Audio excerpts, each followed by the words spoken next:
what you say about you is the key. Because what you say about you, and follow along in your workbook, what you say about you, other people hear. What they hear about you, they learn about you. So it becomes a fact in their mind because they heard it from your mouth. So whether you say something positively or negatively, they hear it from you. So for them, it's a fact. So what are you telling people about you? Are you telling people that you're incapable? Are you telling people that you're crabby? What are people hearing from what you say? And they're determining that this is a fact about you because you said it.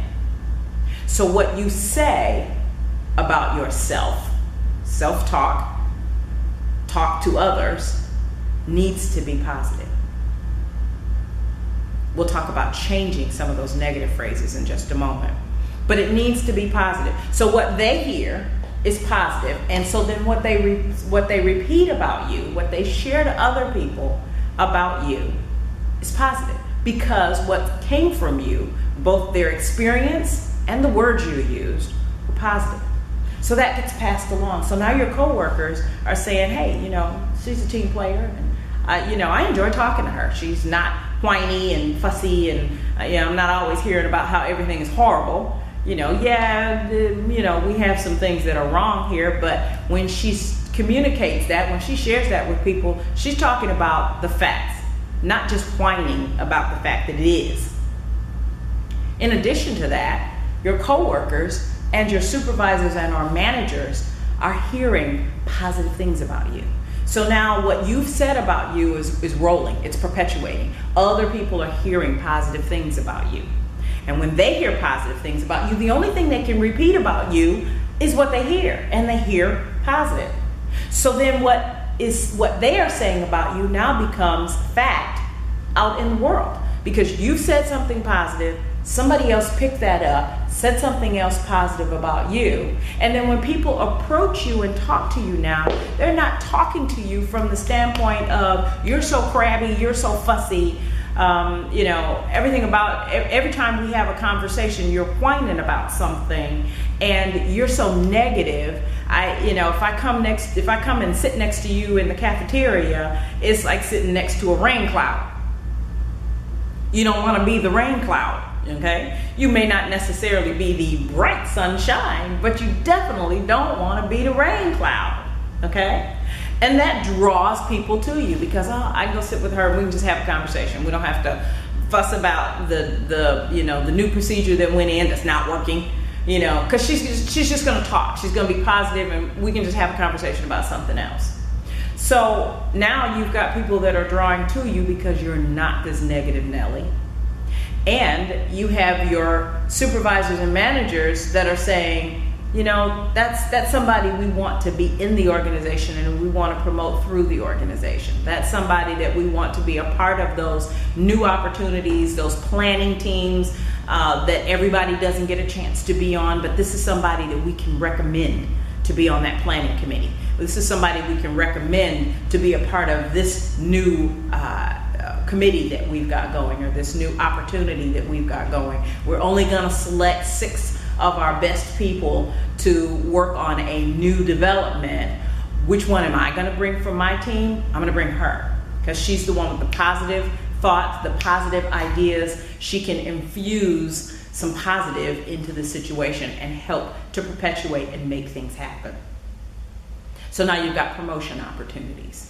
You've got opportunities to be a part of certain situations that you would ordinarily have been left off of.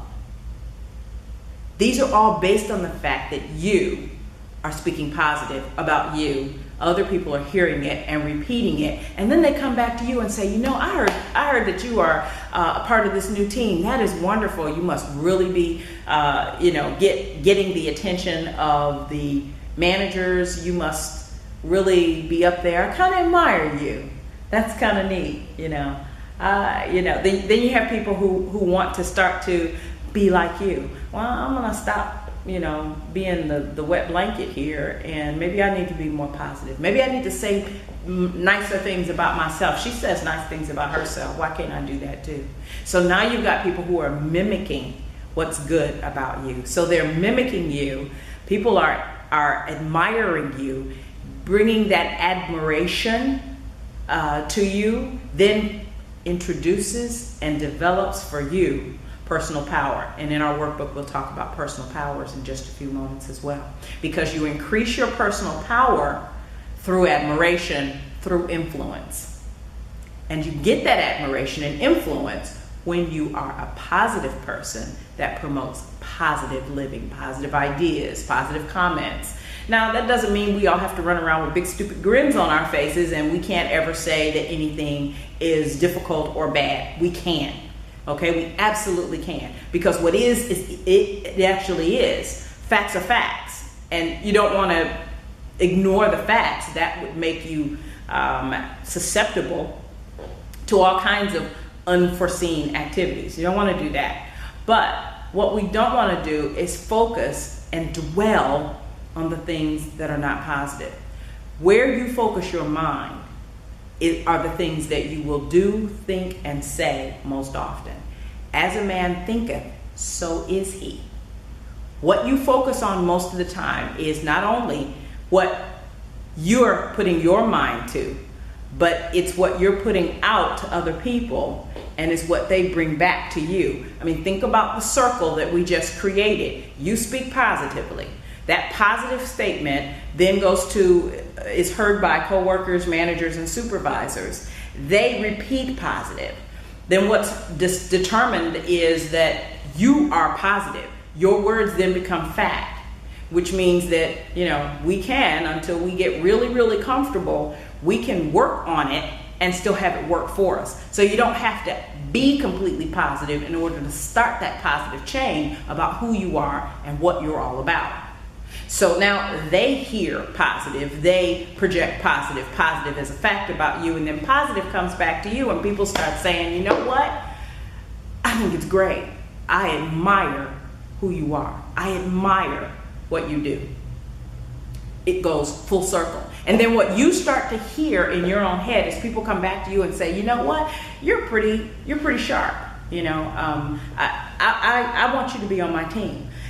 Can you be a part of the so-and-so organization? We need somebody else on the team and we'd love to have you. Great, wonderful. Because you've created that circle of positive, and now it's coming back to you. And what your mind now hears, what your mind no longer hears is, well, you're stupid. You should pay more attention. You just don't do anything right. It starts to hear, I really admire you. You're a go-getter. You're a positive person. You're somebody you can make things happen. Or you can at least be a part of an organization and you can provide positive information and feedback so that the organization, the project, the activity, the community event can move smoothly and move positively. And now and as you start to hear that more and more often, it begins to replace those old ideas and old thoughts, true or false, about you that were negative. You begin to reprogram what memories you have of who you are and what you can do. Instead of having the old memories of I can't, I shouldn't, I won't, I'm scared, it gets replaced with you're positive, you're capable, you can, and you can be afraid and try because you can succeed. Everybody needs a few successes in their life to make them realize that they can succeed. It's a feeling that I can accomplish because I have accomplished. And the only way that you can accomplish is if you try. If you reach out, step beyond your barriers and your limitations and your fears and reach out and try. The first thing that you need to do in order to step beyond whatever is holding you back, whether it is verbal, whether it is social, whether it is physical, whatever is holding you back, is to start with a thought. What do I think about me? Every time you have a negative thought about you, kill it. Kill it. Kill it. Seriously. Every time you have a negative thought, stop. Rewrite that thought and rethink it. Physically rethink it. Not just say, oh, I shouldn't think that. Because that doesn't change the thought. That doesn't rewrite that negative information. What you need to actually hear, what your system needs to hear, what your mind needs to hear is erase that thought. We're gonna put another one in its place. And so you need to stop and physically say, that's not true, that's not what I believe, that's not fact. And then you need to restate the fact. Your mind will begin to replace those old ideas with the truth that you've implanted. When other people hear you say those positive things, they do the same thing. What it sets up as a memory in their mind is that I positively heard this.